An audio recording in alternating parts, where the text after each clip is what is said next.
pirang-pirang fardu wudu balas sing belajar gitu.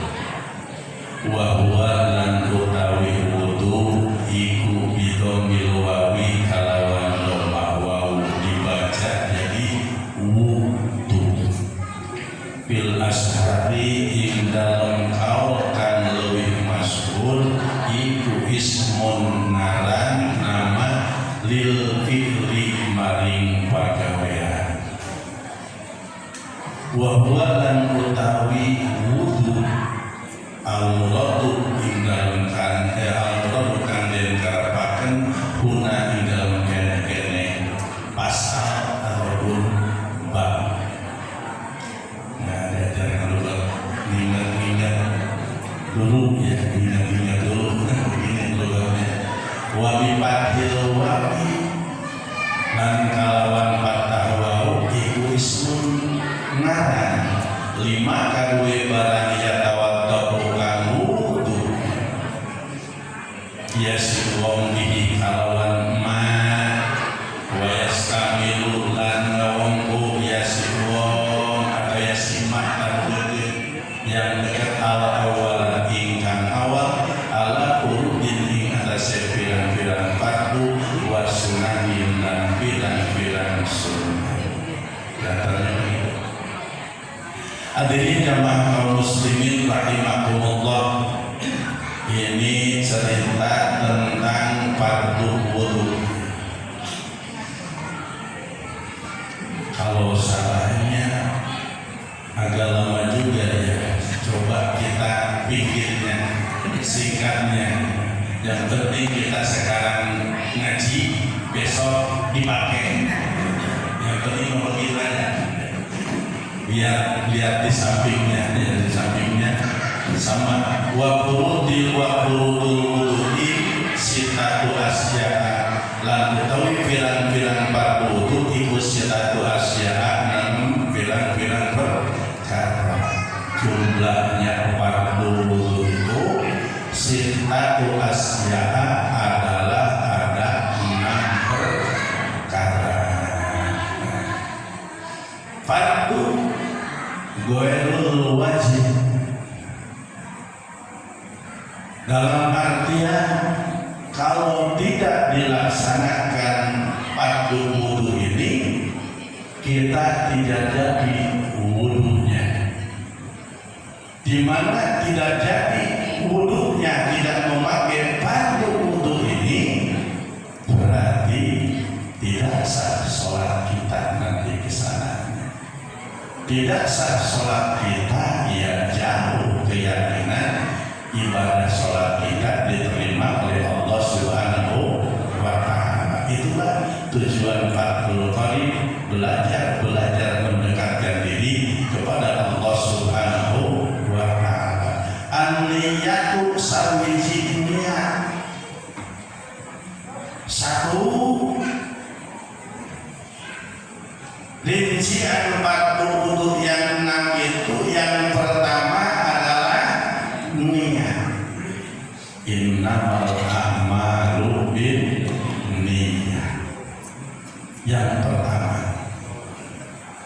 di manakah niat wudu itu? Inda ghuslil wajhi, tetap dalam nalikane ngawasuh rahi. Kata kita niat diucapkan walaupun dalam hati di waktu ingkar ghuslil wajhi, di waktu air ada di kedua telapak tangan kita, itu air yang ada di kedua telapak tangan kita pelototin dulu sebentar mah, pelototin dulu sambil dibaca ataupun dalam artian dalam hati kita ya, niat saya niat melaksanakan wudu karena wudu ini mengesahkan ibadah sholat. Nah, kalau yang dulu belajar sebagaimana Syekh As-Sarqawi di Nasar Sulam Taufiq doanya ada, lafaz niatnya ada. Lafaz niat apa? Bukan doa, itu termasuknya ada nawaitu rabbal hadasil asghari fardhan lillahi ta'ala. Ada lagi, satu lagi kalimatnya nawaitu thaharata listibaatis sholati fardhan lillahi ta'ala. Dua-duanya benar, tidak usah dua-duanya dibaca. Yang nawaitu rabbal hadasil asghari fardhan lillahi ta'ala, jangan menyalahkan yang membaca niat nawaitu thaharata listibaatis sholati fardhan lillahi ta'ala, tujuannya itu juga. Apalagi lu belajar di mana? Saya mah belajar di sini. Kalimat niatnya nawaitu rabbal hadasil asghari fardhan lillahi ta'ala. Kalau kamu, saya mah nawaitu thaharata listibaatis sholati fardhan lillahi ta'ala. Beda aliran di rumah. Jangan begitu ya. Kedua-duanya sama. Silakan mau pakai yang mana.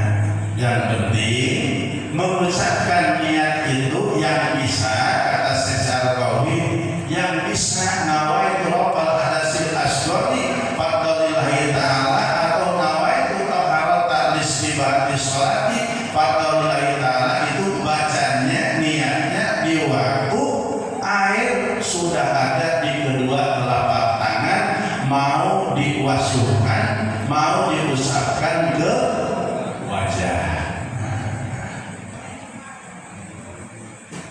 Jangan air udah dipakai cuci wajah muka baru baca niat, walaupun dalam hati itu kejauhan ya. Tolong rapikan, tapi sepele, tapi takut-takutnya tidak rapi ya. Usahakan prototin dulu airnya. Nawaitu thaharata listibaatis sholati fardhan lillahi ta'ala. Nah, itu bisa dimengerti kira-kira, yaitu itu mengulas ya.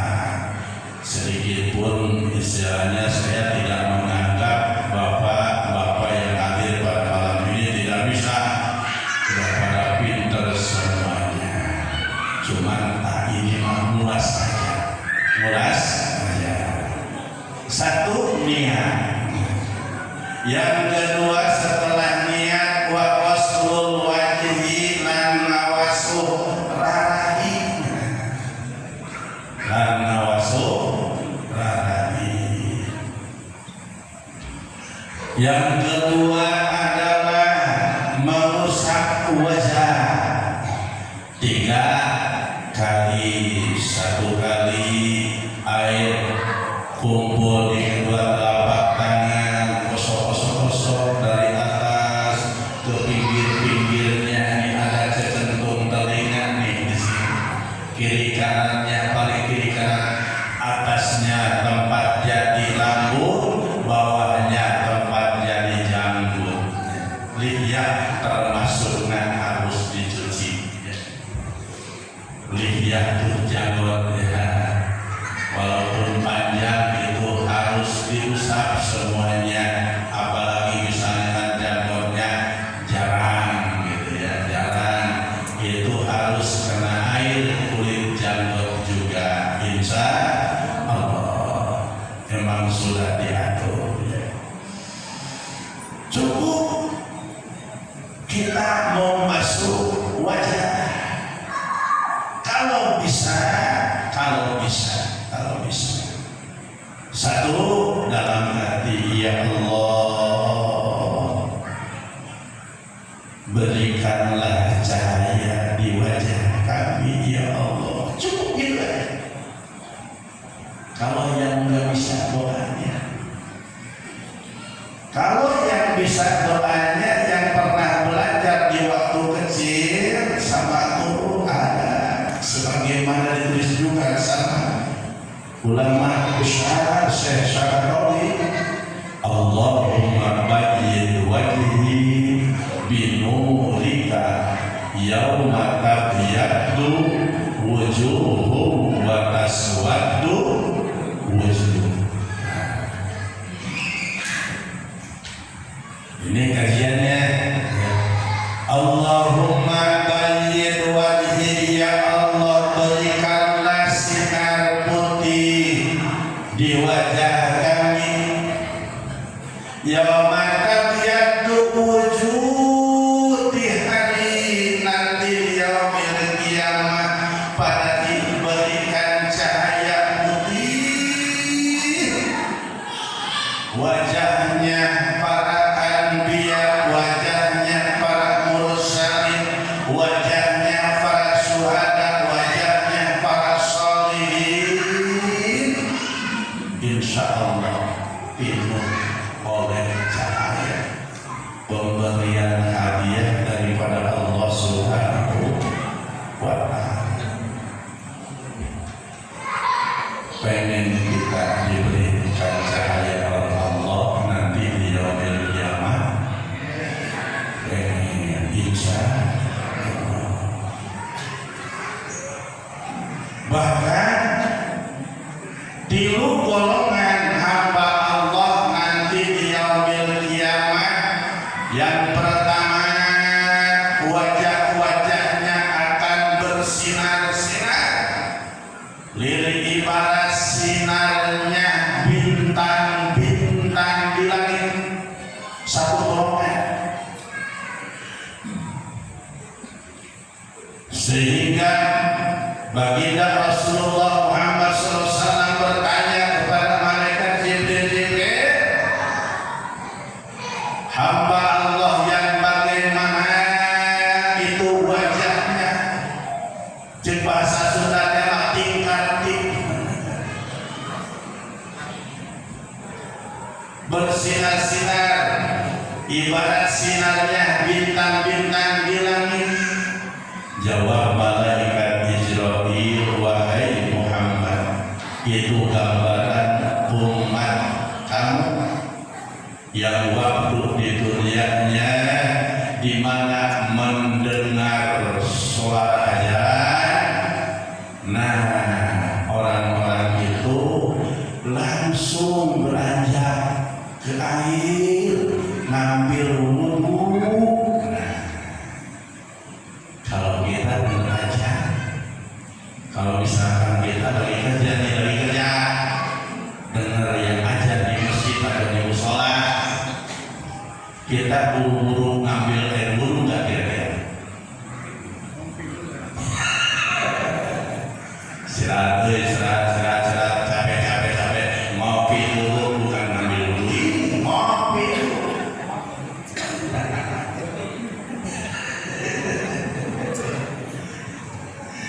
Ada lagi yang kedua, golongan hamba-hamba Allah nanti di yaumil qiyamah wajahnya bersinar-sinar, bahkan lebih bagus daripada sinar bintang-bintang di langit.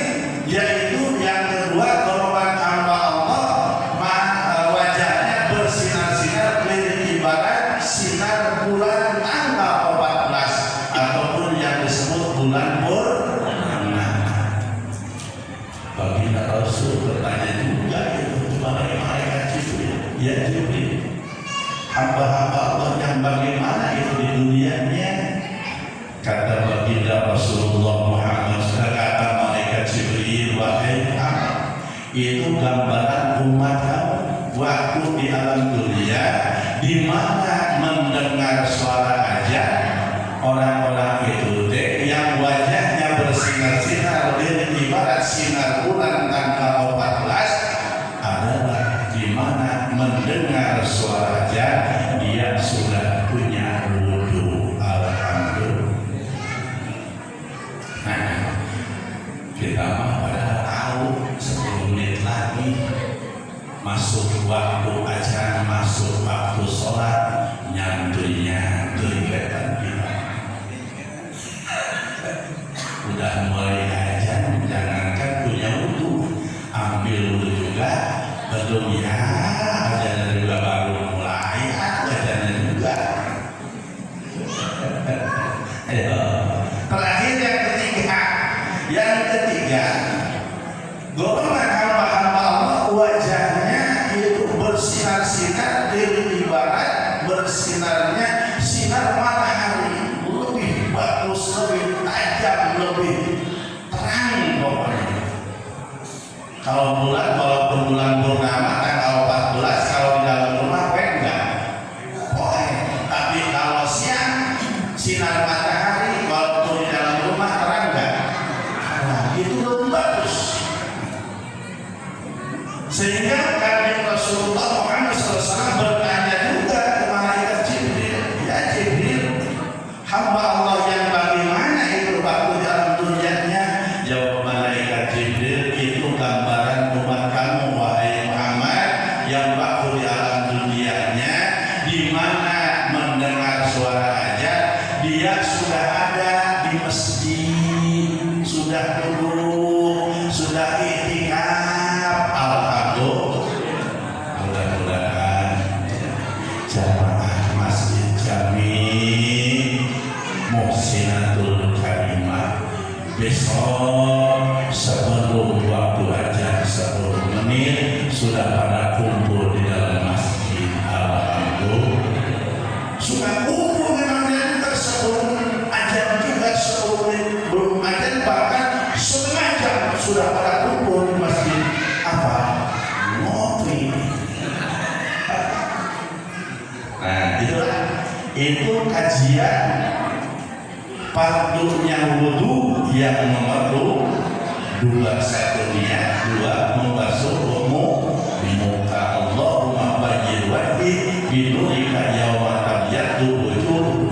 Nah, wa taswaddu wujuh. Ya Allah, di poin akhirat nanti pada waktu dihitamkan wajah-wajah orang-orang musyrikin, orang-orang munafikin. Ya orang kafir mah nggak diceritakan ya. Orang musyrik jelas kafir mah bakal bakar dia, yakin. Ini mah orang Islam tapi tergolong musyrikin. Ini mah orang Islam tergolong munafikin. Lama lagi kalau diceritakan tentang musyrikin dan munafikin, lama lagi. Kita lanjut aja yang simpel-simpel aja. Yang pertama niat, yang kedua membasuh muka ataupun wajah. Yang ketiga waqaslul yadaini, dan mencuci kedua tangan dan masuk tangan loro ilal mirfaqaini tumukamani siku tekaro.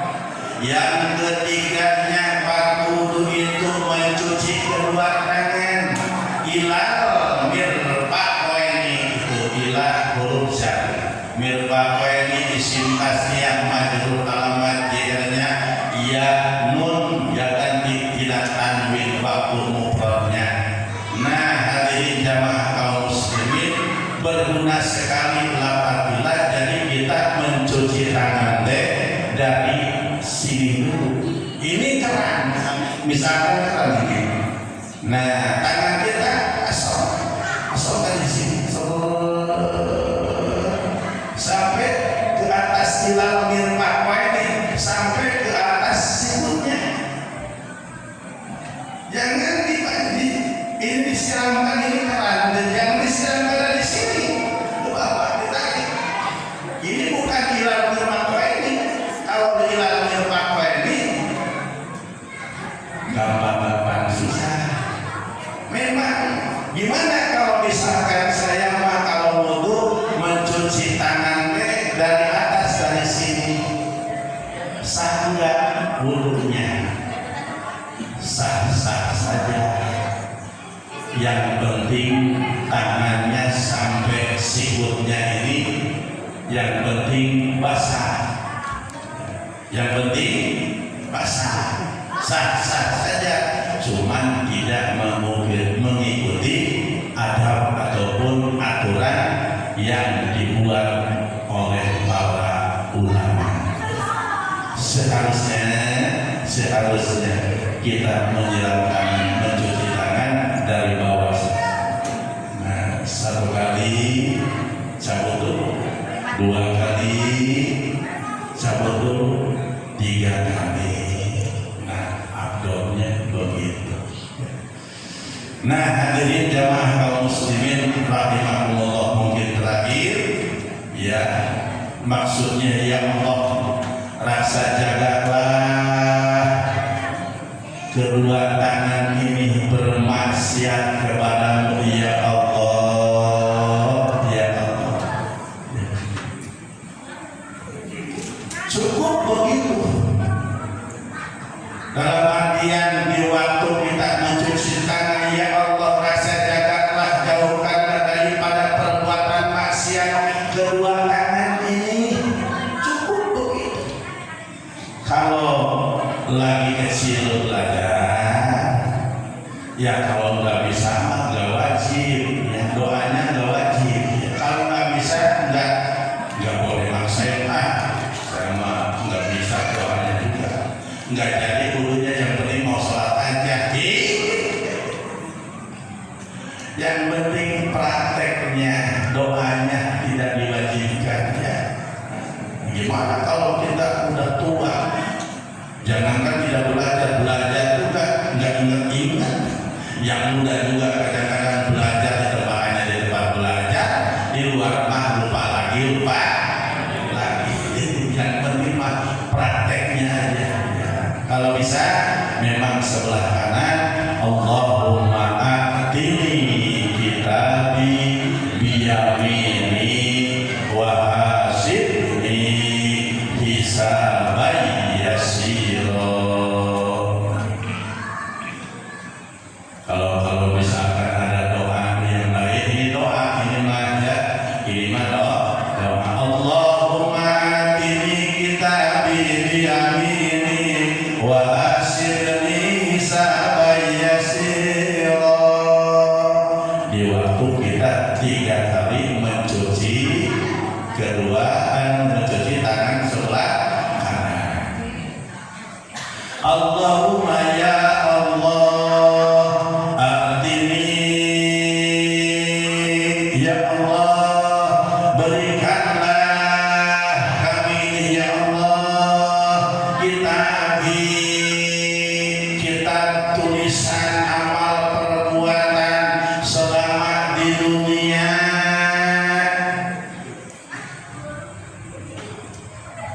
Biyamini, berikannya dari sebelah kanan. Itu kajiannya. Kalau kita laki-laki usia sekarang misalkan 40, dikurangi 12 tahun masa tamyiz kalau laki-lakinya, dikurangi 12 tahun, di bawah 12 tahun mah belum punya buku catatan amal, belum dikasih buku catatan amal. Maka hadirin jamaah kaum muslimin, apabila anak kita masih di bawah umur 12 tahun, meninggal dunia, takdirnya insya Allah ahli surga. Yang 12 tahun ke atas baru diberi buku catatan amal. Kalau kita usia 40 dikurangi 12 jadi berapa? Jadi berapa? 28. Berarti kalau usia kita sekarang 40 tahun, sudah punya buku catatan amal 28 lembar, 28 buku catatan amal. Kalau kita misalkan meninggal di usia 40 tahun, berarti kita punya buku catatan amal 28 lembar. Nanti diberikannya di yaumil kiamat setelah dibangunkan dari alam kubur, akan diberikan bismillahirrahmanirrahim, fa'tabiru ya ulil albab. Nih buku kamu, amal perbuatan kamu waktu di alam dunia. Nah, kepengen kita berdoa kepada Allah pada waktu malaikat memberikan buku catatan amal kita, kepengen mah dari belah kanan, dari sebelah kanan. Itu kajian doa mencuci tangan sebelah kanan. Allahumma atini kitabi biyamini wa hasibni, ya Allah periksalah kami hisaban yasira, dengan periksaan sebentar aja Gusti ya Allah. Jangan lama, jangan lama. Pengen lama, pengen sebentar. Kalau dihisab nanti kita pengen mah sebentar. Gimana sebentar? Kita di dunia dan diberikan berkah rezeki. Sawahnya 4 hektar, kebun daratnya 5 hektar, mobilnya banyak, rumahnya tingkat-tingkat, usahanya gimana sebentar? Harta kita belum istrinya ada 4 tuh. Orang kaya mah berpanas punya istri 1. Kekayaan tenang ibu-ibu tenang. Ibu-ibu bisa ada ibu. Nah itu kajiannya mencuci tangan sebelah. Walaupun istilahnya punya sawah